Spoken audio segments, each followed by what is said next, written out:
संदीप ने अपनी माँ के कहने पर गांव में शादी कर ली थी। लड़की का नाम था सुनीता।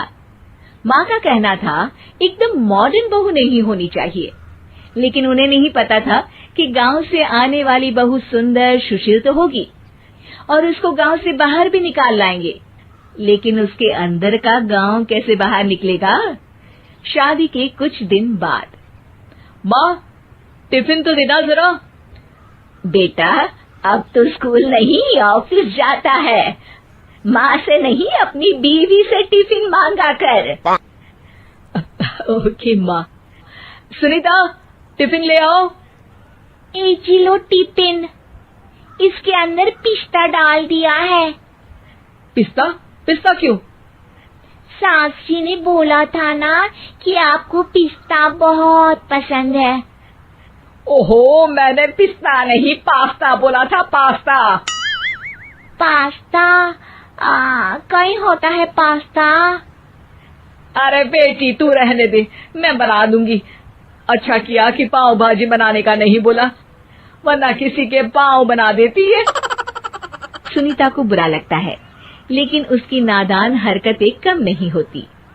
ऐसे ही एक दिन, अरे तुमने ये क्या लगाया है? अरे आप वो फूस फूस करके लगाते हैं ना, वही। डियो? का दियो? किसको दियो? अरे वही ना जिससे खुशबू आती है। हाँ सही पकड़े हैं। अच्छा लेकर तो आना। कौन सा डियो लगाया तुमने? अभी लेकर आते हैं जी। संदीप की बात मानकर सुनीता अंदर से खुशबू वाला फुसफुस लेकर आती है। ओएमजी! ओएमजी मतलब ओ माय गणेश ना। अरे ओएमजी छोड़ो, और ये खुशबू वाला फुसफुस की बात कर रही थी तुम? हाँ इसी की, फिर से सही पकड़े हैं। अरे देवी, लेकिन आप सही नहीं पकड़े हैं, ये डियो नहीं है। डियो नहीं है तो क्या लियो है? अरे ये रूम फ्रेशनर है, जिसको कमरे में छिड़कते हैं, खुद पर नहीं। कोई बात नहीं, माँ कहती थी आत्मा किराएदार है, शरीर एक किराए का कर्म। हम शरीर पे ये डाल लिए तो क्या फर्क पड़ जाएगा। अरे बहू, ओ बहू, मेरे लिए फल तो ले आ, फिर मैं बाजार जाऊंगी। सुनीता अपनी सास के लिए फल लेकर आती है। अरे बेटा, पपीता, तरबूज और सेब फल ऐसे कैसे खा लूं? काट कर तो ले आ। माँ जी, मेरे गांव में तो खेत से उठा के सीधा खा लेते हैं। अरे ये तेरा गांव नहीं है ना। अरे संदीप, तू ही कुछ समझा देना इसको बेटा। मैं कैसे समझाऊं माँ, ये तो माइक्रोवेव को भी भट्टी बोलती है।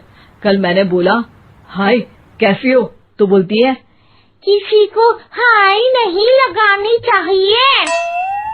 अरे सुनीता, तेरा क्या होगा? अभी तो कैसे बताऊं माँ जी, अभी हम कुछ करेंगे फिर पता चलेगा क्या होगा, लड़का या लड़की। हे भगवान, कहाँ से आ गई है? रामपुर से जी, आप ही तो लेकर आए थे मुझे। अरे मुझे माफ कर दो। पहले कोई गलती तो करिए जी, आपकी तो सारी गलती माफ कर देंगे हम। हाँ अरे बहू, मेरी बात सुन। फल यानी कि फ्रूट जब भी लाए ना तो काट कर लाना, ठीक है? जी ठीक है माँ जी, फल यानी फ्रूट यानी काट के लाऊंगी। सुनीता रोज ही कोई ऐसी हरकत कर देती जिसकी वजह से उसे घर में दो बातें सुननी पड़ती। एक दिन, माँ मेरे बॉस घर पर आने वाले हैं शाम को, उनका बर्थडे है, फैमिली साथ नहीं रहती उनके, तो यही पार्टी कर लेंगे। उनको अच्छा लगा तो शायद मेरा प्रमोशन भी हो जाएगा।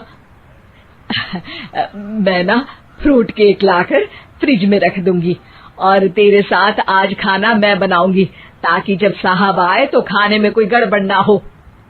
शाम को जब सारी तैयारियां हो जाती है, संदीप के साथ बड़े साहब भी घर आते हैं। फ्रूट केक तो ले आना बहू, फिर खाना खाएंगे। अरे इस सब की क्या जरूरत थी, आपने बुलाया वही काफी है। सर, आपका परिवार शहर में नहीं है तो हम ही आपके परिवार जैसे हैं सर। इतने में ही सुनीता फ्रूट केक लेकर आती है और बड़े साहब की टेबल पर रख देती है, और जैसे ही केक के ऊपर का बॉक्स हटाती है, ओह, ये क्या है? केक तो कटा हुआ है। मैं तो ऐसा नहीं लाई थी। आप मुझे शाबाशी दे सकती है माँ जी, मैंने ही केक काट दिया। आपने कहा था ना, फल यानी फ्रूट यानी हमेशा काट के लाना, तो फ्रूट केक भी तो फ्रूट ही है ना, तो मैंने पहले ही काट लिया। होना मैं समझदार। अरे बहू, ये क्या किया? केक हमेशा वही काटता है जिसका जन्मदिन होता है। तुझे एक बात भी समझ नहीं आती, एक नंबर की बेवकूफ है। पूरा माहौल बिगड़ चुका था।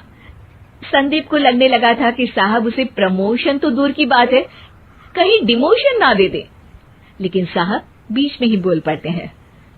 अरे कोई बात नहीं, ये इनकी बेवकूफी नहीं है, इनका भोलापन है। बेटा आप कहाँ से हो?